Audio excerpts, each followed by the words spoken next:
Hello, hello. So, listen, data doesn't habla español.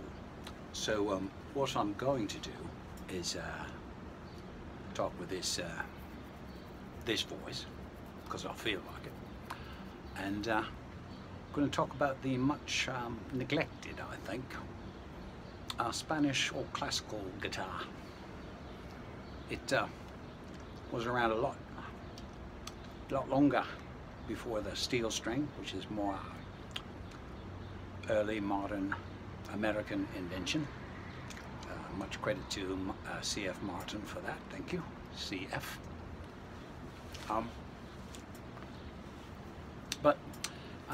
I think the nylon string classical guitar is vastly overlooked, and I have a few, and I'm going to put in a plug for what I consider to be a really, really good Spanish-made classical guitar. I want to get this right, so I have this guitar. It's called an Alhambra 7FC. It's a flamenco cutaway, and they are made in Muro, I can't pronounce Spanish very good, Muro de Alcoy, which is in the province of Alicante, Spain. It's on the coast of the Mediterranean there, just north of Valencia. So there you go. Story behind this guitar. Have to tune it here.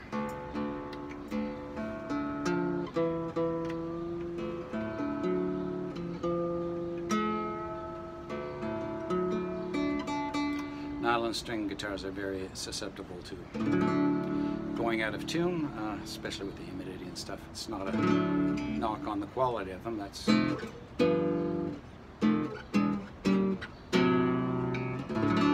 just a fact. Close enough for country, as they say. So anyway, the story behind this beautiful Alhambra 7FC is I've always loved flamenco music. I can't play it very well, but I always wanted a flamenco guitar, and they're very hard to find here. I spent honestly 5 years in the back of my head trying to, always looking whenever I was in a guitar shop, and most guitar shops had very limited selection of nylon string guitars, and they were, to be fair, I mean honest, brutal, not nice at all. So then I discovered the 12th fret guitar shop. I actually think they just recently closed in Toronto, and befriended the owner there, really nice guy, Grant. Hope you're doing well, Grant. Probably retired and you deserve it. They had nice guitars, so he actually had some nice classicals. Before that, I actually had to order a classical from Japan because there just weren't any here that I liked, and I was very happy with that. That was a Yamaha. I'll feature that on another time. But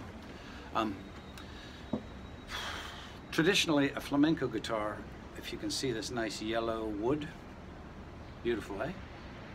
It's a Spanish cypress or European cypress. Okay. Beautiful. It's very bright. Cypress family, cypress family of trees. I guess they're evergreens. But the back and sides are solid cypress on this, which on an authentic flamenco guitar, that's what they are. A flamenco negra guitar has rosewood, but that's a modern variant. A true classical flamenco is cypress. And originally they did because it was a cheap wood, and now it's not a cheap wood, so there you go. But the top is a nice German spruce. If you're not familiar with lutherie, Germany is like the Canada of Europe. They have a lot of mountains there. Germany has more forest than most of most of Europe. They're very particular. They have strict laws about what trees they can cut. But for luthiers, they allow them to cut a certain amount of trees per year for tops, and I don't know exactly the type of spruce they use. All I know is that they said it's German spruce. So whether that's Engelmann or something else, I don't know. But it's very nice, very close grained, very straight grained, and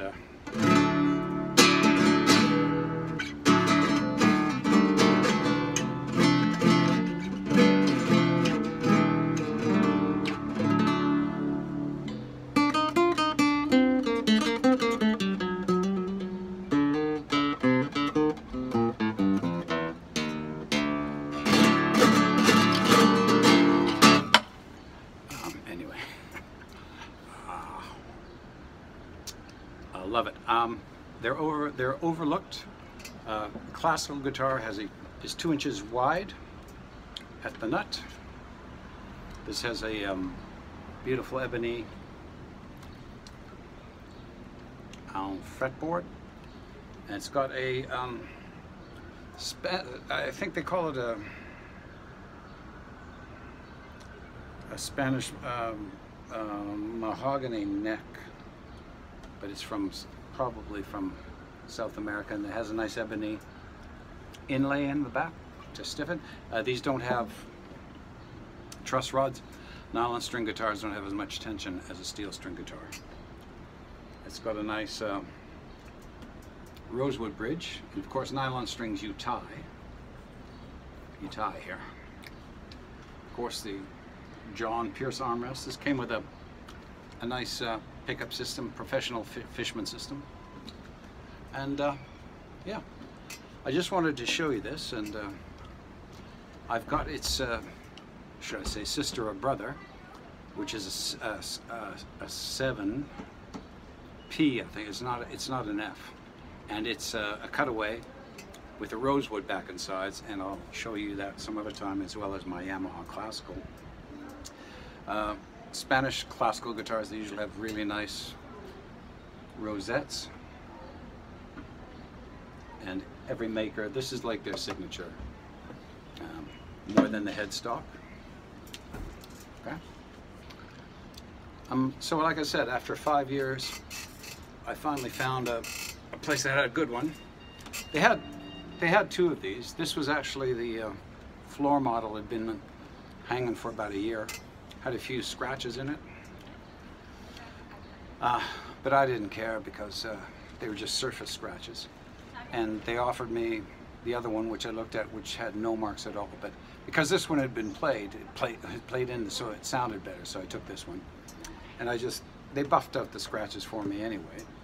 But this came with a nitrocellulose finish, which was a bit thick, so me being the tinkerer that I am, I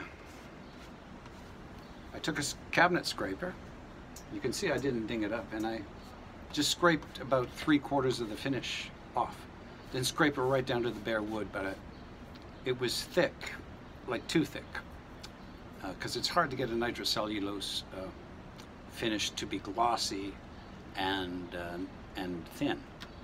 So it's very hard to do. So I just took about 3/4 of the finish off, and it opened it up something, so it's really nice now.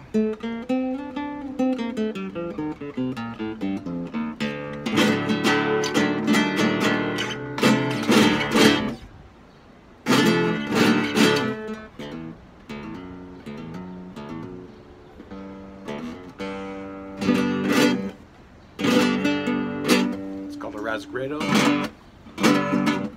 Like I say, this is probably one of my favorite guitars to play because of the shape. It smells lovely. It smells like humidor, a fine humidor for Cuban cigars or something, and the smell has never gone away. It's intoxicating, beautiful. The cypress has just a wonderful smell. So there's a brief introduction to the Alhambra 7FC, and anyone who's interested in looking at nylon string guitars should look at this. I think I paid $1,700 for it 12 years ago. I think they're about 23 now, 25 Canadian. But well worth it, beautiful guitar. So have a nice day.